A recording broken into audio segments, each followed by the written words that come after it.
Hey everybody. Well, chances are the video title got your attention. And chances are it got your attention for the wrong reasons. I want to explain that in just a moment. How to prove that a narcissist is cheating. You don't worry about it. It's not your job. If you came to this video for looking for advice in the best ways of how to sneak around and figure out what somebody's actually up to, and decoding the lies and being able to gather all the evidence to stick it to them some way, shape, or form, that is, for the most part, incorrect. You don't want to do that.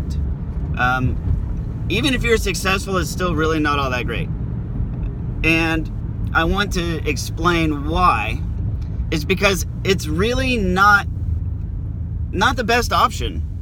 You may think it is. In most cases, and like I said, there's always exceptions to everything, right? So, and I'm probably going to get some comments like, well, what about this? What about that? Okay? You don't have to prove they're cheating. You don't have to do shit. And you shouldn't.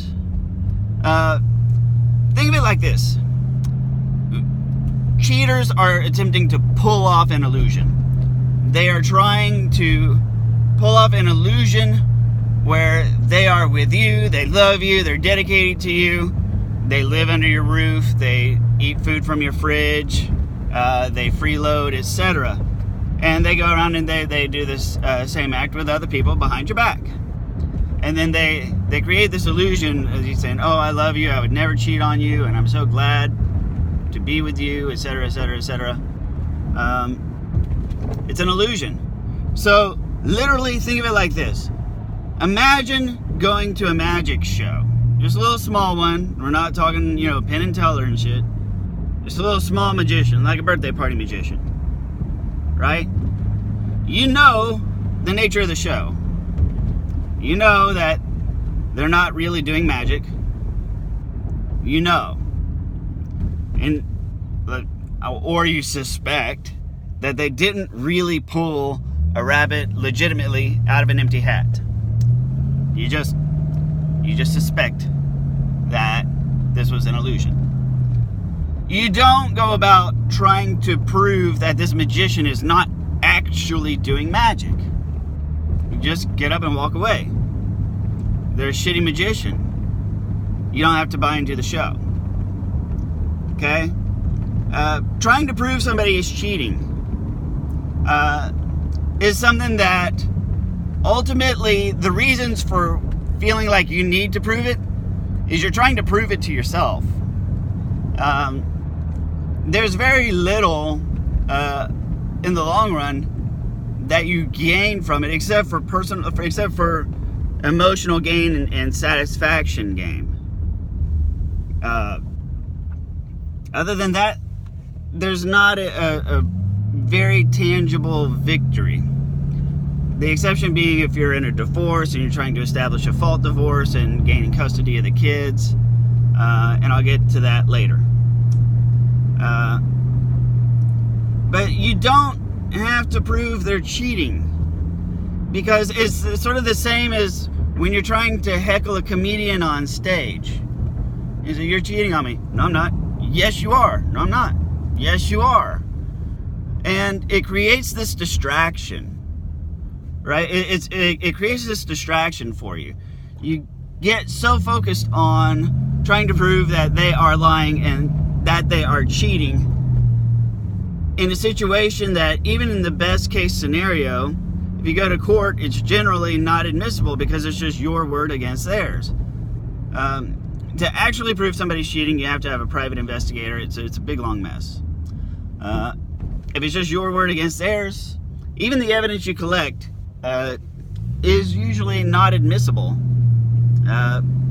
because it's biased and it's hearsay.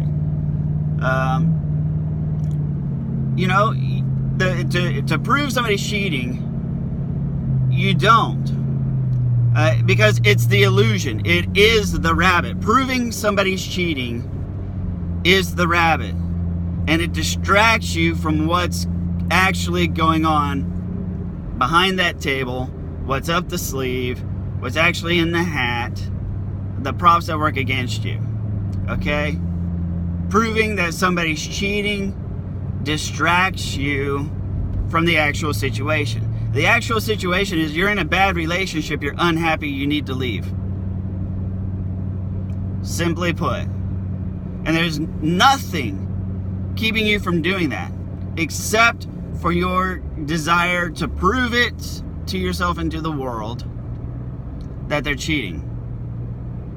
You don't have to prove shit. You can say, and this is what you should say and do. Again, there are exceptions. Okay, I understand that. But if you think that somebody's cheating, you don't even have to say that. You just say, I've got a problem with the way you're acting. You're aloof, you're distant, you're not really here. I'm not happy with the way the relationship's going. You need to knock it off or the relationship's going to be over. Or you don't even do that. You just say, I'm breaking up with you. I'm not happy with the relationship. I don't think it's heading in a good direction, and I don't think it ever will. I'm not denying you your humanity. I'm not calling you a bad person. This is not the relationship for me, and I need out of it. I need a different relationship. Period. Anything and everything else about you don't know what you're talking about, because if you say I feel like you're cheating, the first thing that they do, they try to convince you that your feelings are wrong. Okay, feelings are never wrong. Feelings can't be right. Feelings can't be wrong. The underlying conditions that you have your feelings about may or may not be factually correct. But the bottom line of it is, feelings cannot be wrong or right. Nobody has the right to tell you how to feel. In as much as, does it make sense to look at somebody and be like, be angry? Or, you know what? You just need to be happy.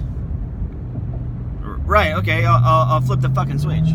Nobody has the right to say that, and it doesn't even work in practice.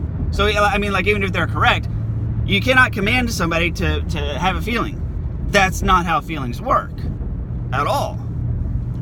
So, that's how the illusion works, is because they're going to be cheating on you, and then what they're going to do is they're going to invalidate your feelings and make you doubt yourself logically. But the thing is, feelings are just feelings. Okay? And they don't require logic. They don't require logic. Nor should you. You just say, I'm not happy with the relationship. Period. Why aren't you happy with the relationship? Because it's not fulfilling. I just don't think it has a future. Right? You don't want to give, because what happens, the more you explain yourself, the more hooks you're getting, the more hooks you're setting out there for them to grab and redirect you. That's how manipulation works. There's a concept in conversations called hook points. And people who are manipulative are very, very good at catching the hook points and redirecting the conversation. That's how manipulation works. They control the conversation, so they control what's being discussed.